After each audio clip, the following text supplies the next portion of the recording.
खेती केवल फसलें उगाना ही होता है, लेकिन कमलजीत जी ने इस बात को जड़ से खारिज कर दिया है। खेती के कॉन्सेप्ट को इतनी गहराई से समझाएंगे आपको, क्योंकि यहाँ पर आपको सभी चीजें देखने को मिलेगी जो एक किसान को उसकी खेती में होनी चाहिए। चाहे वो पेड़ पौधे हों, आपकी फसलें हों, जो आपके पक्षी होते हैं वो हो, चाहे आपके सूक्ष्म जीव हों जैसे केंचुआ वगैरह हो, चाहे पक्षी हों, सारे कॉन्सेप्ट आपको दिखाएंगे। एक ऐसा फार्म आपको विजिट करा रहे हैं कि जो कि जिसमें ये सभी चीजें आपको देखने को मिलेंगी। और आज हम पहुंचे हैं सोनगढ़ नेचुरल फार्म में, जो कि फजिल्का पंजाब के अंदर है। हमारे साथ इसके ऑनर हैं। तो वीर जी सत श्री अकाल जी। सत श्री अकाल जी, सत श्री अकाल। वीर जी, सबसे पहले आप अपने बारे में बताएं। आपका इंटरव्यू हम चाहते हैं हिंदी में करें, क्योंकि पंजाबी में आपके काफी सारे हैं। हम चाहते हैं कि ऑल ओवर इंडिया आपका जो कॉन्सेप्ट है, जो आपके सर ने इसको आपको बताया था, उसके बारे में बताएंगे। तो सर सबसे पहले अपने बारे में बताएं सर। हाँ, मेरा नाम कमलजीत सिंह हेर है। मेरा गांव है सोहनगढ़ रत्तेवाला, ये डिस्ट्रिक्ट फिरोजपुर का गांव है। मैं एक वकील था, वकालत करता था। यहाँ पे हमारा मुक्तसर डिस्ट्रिक्ट हेडक्वार्टर है, वहाँ पे मैंने वकालत स्टार्ट की सन 2000 में। 2000 से लेकर 2013 तक मैं वकालत करता रहा। जी इसके बीच मेरी फैमिली में 2 अननेचुरल डेथ हुई। 2006 में छोटा मेरे फादर साहब एक्सपायर हो गए ब्रेन ट्यूमर से, जी 53 ईयर एज में।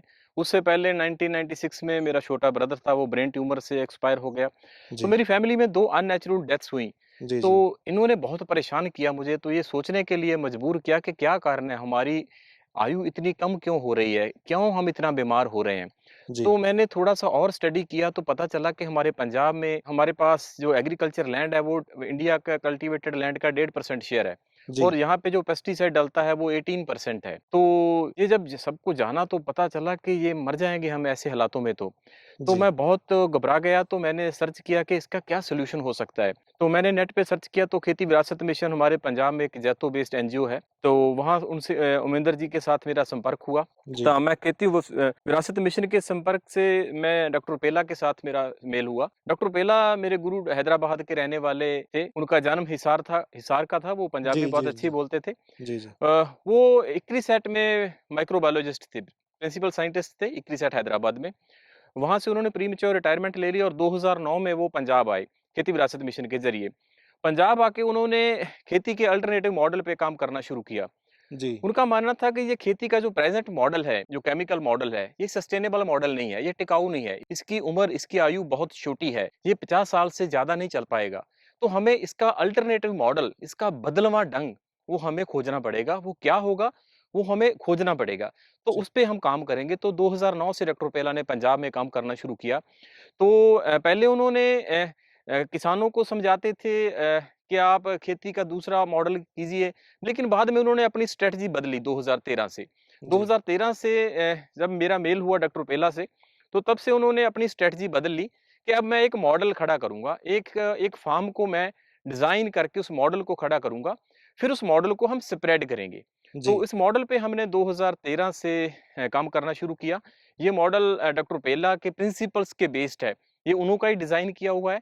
अनफॉर्च्यूनेटली डॉक्टर पेला का साथ छूट गया, 2015 में वो एक्सपायर हो गए। तो उसके बाद मैंने जितनी मेरी हिम्मत थी, मेरी ताकत थी, मैं इसको आगे ले जा रहा हूँ। अब मुझे लगा है कि जितनी गलतियाँ करके मैंने जो कुछ सीखा है, जी उसको स्प्रेड किया जाए। तो जी ये तो निरंतर प्रोसेस है, चलता रहेगा। सीखने का इसमें प्रोसेस हाँ, जारी। सीखने का प्रोसेस तो चलता ही रहेगा। मेरे जो भी कमियाँ हैं, उस पे और शोध होती रहेगी। लेकिन जी जितना कि मेरे पास है अब तक, उसको मैं बाँट दूँ। जी जी तो इसके लिए हम ट्रेनिंग इंस्टीट्यूट स्टार्ट किया है। तो इसमें पहले हम 1 डे ट्रेनिंग लगाते थे। अब हमने 5 डे ट्रेनिंग स्टार्ट की है। पंजाब के अलावा जो साथ-साथ के स्टेटों में से भी लोग आते हैं उस 5 डे ट्रेनिंग में। तो सर आप ये बताएं कि आपका मॉडल है क्या? इस मॉडल की क्या खास बातें हैं? ये मॉडल काम कैसे करता है? ये आम खेती से कैसे अलग है? देखिए, मैंने खेती स्टार्ट की थी 2013 से। 13 से 15 तक मेरा डॉक्टर पेला के साथ संपर्क रहा। डॉक्टर पेला जब खेती को डिफाइन करते थे तो वो कहते थे कि ज़मीन ऊपर महज फसलें बीजना खेती नहीं। खेती तो एक यूनिक कंपोज़िशन है, एक विलक्षण सुमेल है। जी किन-किन जी का? फसलें, पेड़, सूक्ष्म जीव, पशु और पक्षी। जो जी 5 चीज़ें वो कहते थे कि 2 तरह की वेजिटेशन और 3 तरह का जीव जगत। ये पाँचों जब इकट्ठा होते हैं तो खेती बनती है। वो इंटीग्रेटेड मॉडल की बात करते थे। वो कहते थे कि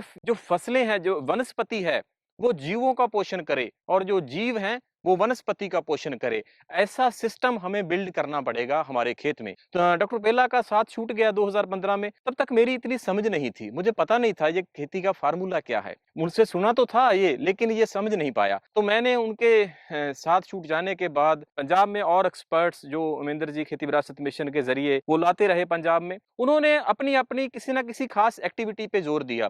कोई एक आया, उसने कहा कि आप जीवामृत डालो, आपका मसला सारा सोल्यूशन हो जाएगा। कोई और आया, उसने कहा कि आप वेस्ट डिकम्पोजर डालो। कोई और आया, उसने कहा कि आप बेड पे खेती करो। कोई और आया, किसी ने कुछ कहा।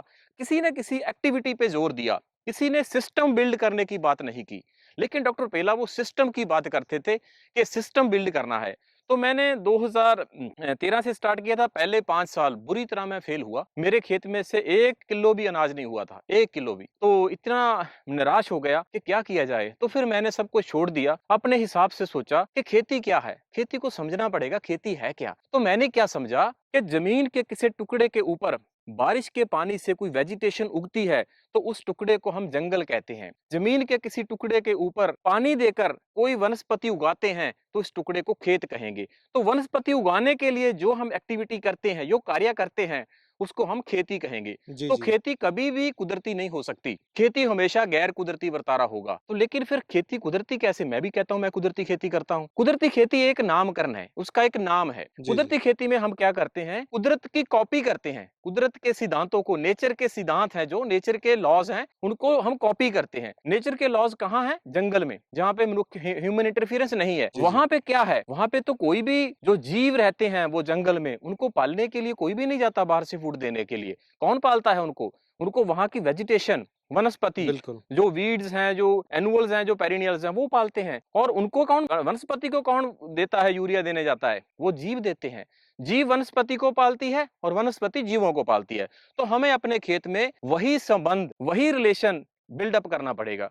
तो मैंने पहले 5 साल के बाद 2018 के आसपास, तो मैंने अपना सारा फोकस लाइव स्टॉक पे किया कि जितनी देर में मेरे खेत में पशुधन ज्यादा नहीं होगा, बड़ा नहीं होगा, तब तक मेरी वेजिटेशन तकड़ी नहीं हो सकती। तो अगर मैंने वेजिटेशन को तकड़ा करना है तो मुझे लाइव स्टॉक पे काम करना पड़ेगा। तो सर आपने 5 साल में क्या-क्या गलतियाँ की? क्योंकि आप इसके ऊपर बहुत फ़ोकस कर रहे हो। तो वो उन चीज़ों के बारे में आप बताएँ? हाँ, मैंने 5 साल किसी न किसी एक्टिविटी पे ज़ोर दिया। जैसे मैंने जीवामृत पे फ़ोकस किया कि मैं जीवामृत डालता रहूँ, सब सॉल्यूशन हो जाएगा, ऐसा नहीं है। हमें ऐसी व्यवस्था की सृजना करनी पड़ेगी। खेती जो है वो एक्टिविटी नहीं है, कोई एक एक्टिविटी नहीं है, खेती एक व्यवस्था की सृजना है। एक सिस्टम बिल्ड करना पड़ेगा। उस सिस्टम में हमें लाइव स्टॉक पे काम करना पड़ेगा, हमें वेजिटेशन का डिज़ाइन पे काम करना पड़ेगा। देखिए जंगल में क्या है, 3 तरह के जीव हैं। एक तो जीव हैं धरती के नीचे रहने वाले, जिनको हम सूक्ष्म जीव कहते हैं, जी, माइक्रोब्स कहते हैं। जी। एक जीव है जो धरती के ऊपर चलते हैं। जी, एक जी। तीसरे जीव हैं जो ऊपर, इससे ऊपर उड़ने वाले जीव हैं। जो 3 तरह के जीव हो गए।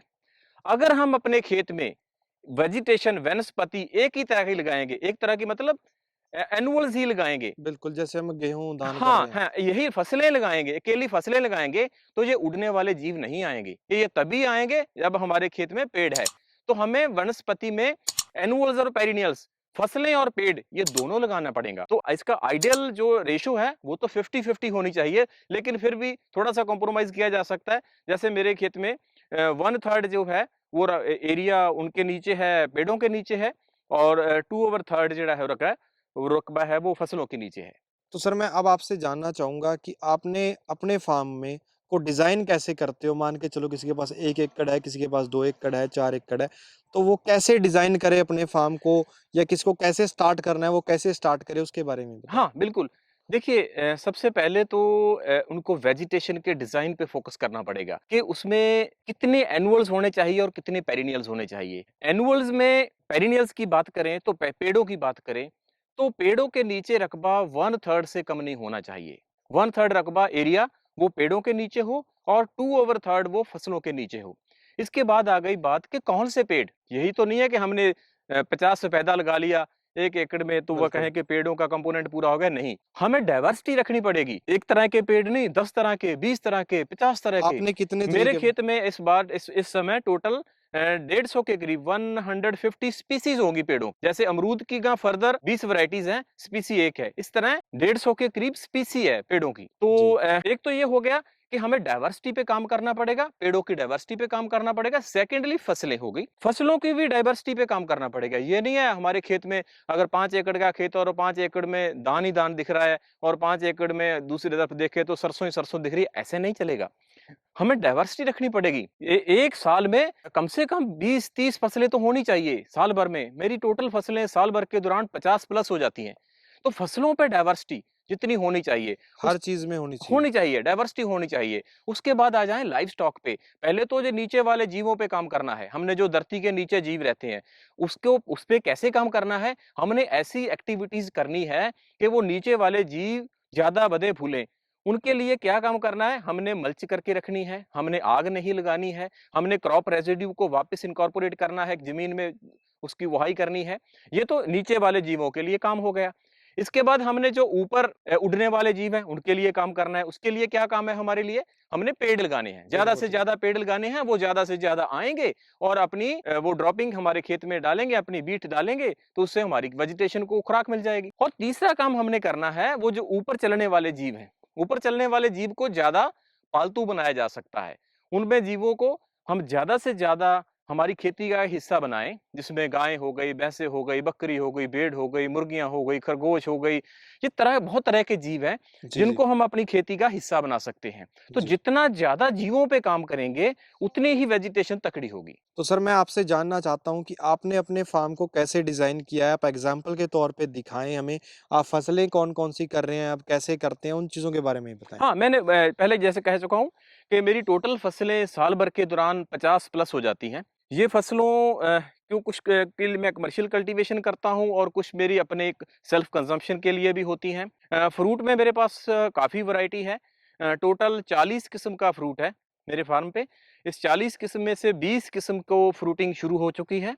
इसके अलावा हर्बल पार्क भी है। वहाँ से हमने जो हर्ब्स चाहिए वो हर्ब्स हमें हर्बल पार्क से मिल जाती हैं। और 1 एकड़ में हमने एक मल्टी लेयर मॉडल का भी डिज़ाइन किया है, उस पे भी हम काम कर रहे हैं, जिसकी कोई टिलेज नहीं करते। तो इसी तरह से हम एक रिसर्च इंस्टीट्यूट की तरह काम करता हूँ यहाँ पे मैं। हम गलतियाँ करते हैं, उस गलतियों से सीखते हैं। जो भी आज तक तिल-फुल जो इकट्ठा किया है, वो सब कुछ गलतियों से किया है। गलतियाँ की और फिर ट्रायल किया, ट्रायल एंड एरर के बेस पे हमने जो कुछ भी सीखा है, वो यहीं से सीखा है। और मेरी कोशिश है कि जो गलतियाँ मैंने की है, वो आने वाला कोई किसान जो अब स्टार्ट करना चाहता है, ज़ीरो से स्टार्ट करना चाहता है, तो उनको वो गलतियाँ ना करें। उनके लिए हमने वो ट्रेनिंग इंस्टीट्यूट स्टार्ट किया है। सर आपकी ट्रेनिंग कैसे ले सकता है कोई भी? हाँ, हमारा ट्रेनिंग इंस्टीट्यूट है जो उसकी बिल्डिंग बन रही है। इससे पहले हम 2 तरह की क्लासेस लगाते हैं। एक तो हमारी रेज़िडेंशियल है, नॉन रेज़िडेंशियल है। जो नज़दीक के लोग हैं वो तो नॉन रेज़िडेंशियल ट्रेनिंग ले सकते हैं। 5 दिन की ट्रेनिंग है। पहले दिन हम 1 बजे स्टार्ट करते हैं और लास्ट दिन में हम 1 बजे समाप्त कर देते हैं। तो जो दूर के लोग हैं, आस-पास के लोग हैं, वो यहाँ पे रह के कर सकते हैं। फ़िलहाल हमारे पास 8 लोगों के रहने की व्यवस्था है। लेकिन अब जो हमारी दिसंबर की ट्रेनिंग है वो हम लगा रहे हैं 25 दिसंबर को, 25 से 29 दिसंबर की। उसमें हमारे पास 20 लोगों के रहने की व्यवस्था हो जाएगी, तो वो बड़ी ट्रेनिंग है। इसके बाद हम 20 लोगों की ट्रेनिंग यहाँ पे हर मंथली यहाँ पे लगाते हैं। तो हमारा पेज है सोनगढ़ नेचुरल फार्म्स और जहाँ पे मेरी अपनी फेसबुक आईडी है कमलजीत सिंह हेयर, वहाँ पे हम इसकी अपडेट डालते रहते हैं। दोस्तों उम्मीद है आपको एक अच्छी जानकारी देखने को मिली होगी। तो इस वीडियो को लाइक करें, शेयर करें। अगर आप ट्रेनिंग लेना चाहते हैं, स्टे करना चाहते हैं, तो आप सर से संपर्क कर सकते हैं। सर का मैं सर एक बार नंबर बता हाँ, मेरा दीजिए। नंबर मेरे फार्म का नंबर है 9814072072 981442 तो सर से आप संपर्क कर सकते हैं। अगर आपको पूरा कॉन्सेप्ट यूनिक लगा है तो इस वीडियो को शेयर जरूर करें, लाइक जरूर करें, ताकि शानदार जानकारी हमारे लाखों करोड़ों किसानों तक पहुंचे। तो सर आपका बहुत बहुत धन्यवाद। Thank you sir.